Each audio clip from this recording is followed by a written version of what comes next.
Hello, you're live on the Paul Pluta channel. Today we're discussing watches you have regretted buying. Clive is joining me. He's my friend from Oklahoma, the world's favorite pro bono lawyer. And we're happy to bring any pro bono cases we can get for you. We get a $10 kicker for every pro bono case Clive takes. And Clive, watches you've regretted buying. Has there been many? There's been a couple. What have you regretted buying? Please share with the audience. Well, one of which I referred to, I mean, just like impulse. It's usually impulse purchases, ones I didn't research thoroughly, or ones where I thought too big of a, that turned out to be too big of a bargain. In both of which were vintage Rolexes. The first one is the first one. Show me what you regret buying, or tell me about what you regret. What's the pieces? Well, the 1002. Yeah, that was the first watch you ever bought. How much did you pay for it? $1,500. That's not a lot of money. No, it's not. That was on a bracelet. But it still had the original bracelet on it. And I got out of it for fortunately $1,500. But I thought the damn thing would never would. Yeah. And I just didn't like it because it was small. It was, white gold on a silver dial, low contrast. Sure. And hard to read. So what the hell are you doing buying those semi-bubble backs then? Nice patina on them. I can read them quite well. And they're gold. I understand. Now, Clive, so that's the first watch. What's the second watch you regret buying? Another one, likewise, a gold, a two-tone date just. And simply because the champagne dial. Champagne dial. Gold hands on a champagne dial. What the hell was Rolex thinking when they came up with that one? It's a stealth dial. I don't mind it. I don't mind it, Clyde. I disagree with you. I nothing against it at all. What the hell are you talking about? Low contrast. Low contrast. So what? Yeah. So what? Because the purpose of having a watch is to tell the time. That is the purpose of a watch. If you cannot see the hands on the dial, the watch is worthless. You might as well be wearing a two-tone bracelet. And especially if they don't age well. Yeah, I mean, gold, if it was any other hands, if it was dark hands, I mean, if they would have put black hands on a champagne dial, okay, fine. Blue hands on a champagne dial. Gold hands on a champagne dial, stupid. Blitheringly stupid. The president has gold hands on a champagne dial. That's the most popular combo deal. That's the most popular combo deal. For people that probably don't know, I mean, it's the Rolex that for people who are too young to buy Rolex. Okay, now, Clyde, let me talk to you. What other mistakes you had? Yeah, like I said, just primarily that. You know what mistakes I've made? Oh, tons. You've been doing a lot longer, too. Okay, I got to say to you, Audemars Piguet. Audemars Piguet! That brand just sucks monkey's balls. I bought it for $6. The guy told me it had been serviced by an independent who used to work for AP, and then the date function stops. It stops just before date change. Then I had that stupid two-tone ladies. It's called an Audemars Piguet Meridian. I will never, ever be able to rid myself of that horror. What other things do I regret? I remember years ago, I bought a two-tone Datejust. This was in the late 90s. And it had a bracelet, two-tone, with grandma's stretch undies type stretch in it. Right. Absolute horror. Shitty redial it was as well, with fungus on it. I don't know why the hell I bought that. That was a stupid mistake. I got to tell you, in all honesty, Clive, I've done all the dumb things. I've bought them. I've done stupid things. I do love my Amiga Speedmaster Man and Amiga I love that watch. That watch is cool. Right. I do love my Breguet. The IWC, I had buyer's remorse for a long time there.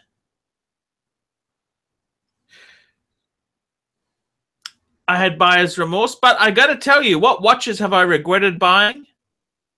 I remember I bought a Cartier Santos to go with that moon phase. See, what I did was I bought it from one wife and I tried to give it to another wife. Ooh. Ooh. What the hell were you I know, thinking? Well, hey, at least she wears the same size panties as you do. Come on. They're almost brand new. Yeah. You can wear... So, that was a dumb idea, don't you think, Clive? Spectacularly dumb. Yeah. Yeah. Yeah, they didn't want that. You know what I mean? It's funny that, isn't it?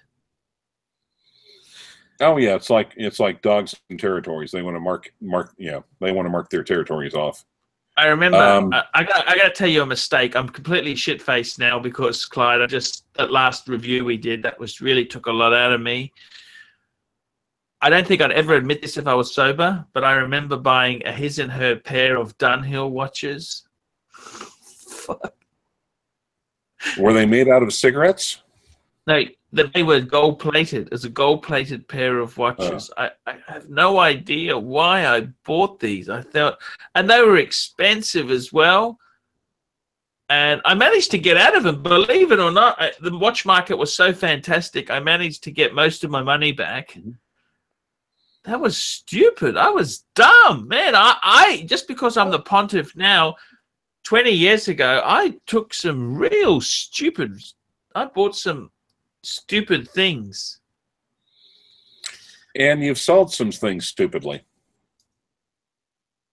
Yes, a lot of things stupidly, Clive. I'm not a very clever man. Well, actually, the thing is, some people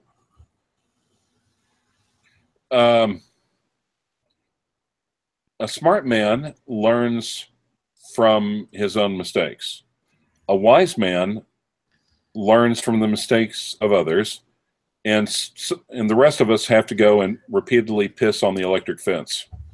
I see.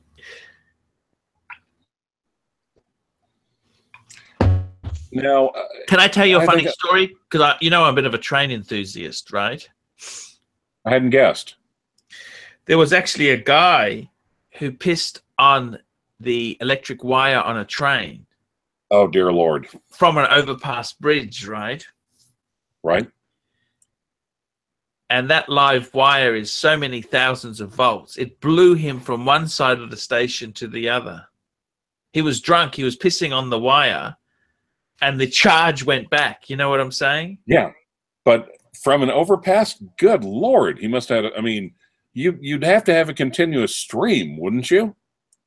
Yes. There would have to be... It was only a meter away from it. It was only a meter away from the wire. Okay, gotcha. That would make perfect sense, yeah.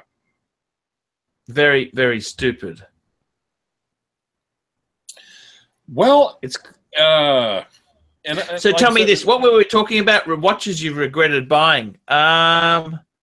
Some of it is giving into hype, going for a watch that everyone else is. And some of it is just not knowing myself well enough to know what I like. There's almost like a Taoism when it comes to watch purchase.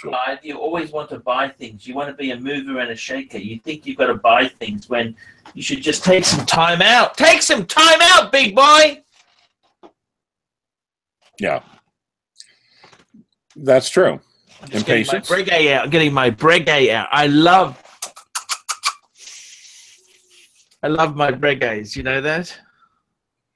By the way, how long is that from lug to, what is it between the lugs? 21 mil. Okay. I actually know someone around here used to be a Breguet. Thought I could maybe source you a strap, a crocodile strap for it reasonable, but it sounds like it wouldn't be wide enough. So never mind. And I think a lot of times people don't know themselves well enough. You learn as much as yourself, I think, as about the watches. But Yes. there also has to be yin and yang. There has to be Taoism. There has to be intellect in the purchase, but there has to be emotion. There has to be passion in it. And there are some watches I bought because it was just all heart and heart and no head, where it just struck my fancy, but I didn't think about it or really hadn't done the research. I told you not to buy some of these things, but you never listened to me, did you? Hey? Oh, you mean like this one? Yeah. Love that one. Love that one. You need to salute my fucking watch, Archie. You say you're proud to be an American. Do you like this watch is the reason you were not taught Japanese forcibly. This watch here. Yeah, I'll jump in my Honda. I jump in my Honda when I realized that. That you bought voluntarily. Voluntarily. I understand. Yeah. And there are ones where I just thought about, but it's just like was entirely in my head about, but never had that emotional spark. And the ones that don't have the emotional spark are the ones you end up flipping, I think.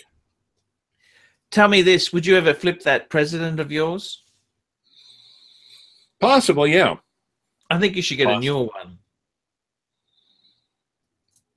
Yeah, I wouldn't be possible. Why don't you list it then? Why don't you list it then for sale? Possibly, I might. If I go up to Tulsa, I might take it with me in November. That might be the better place.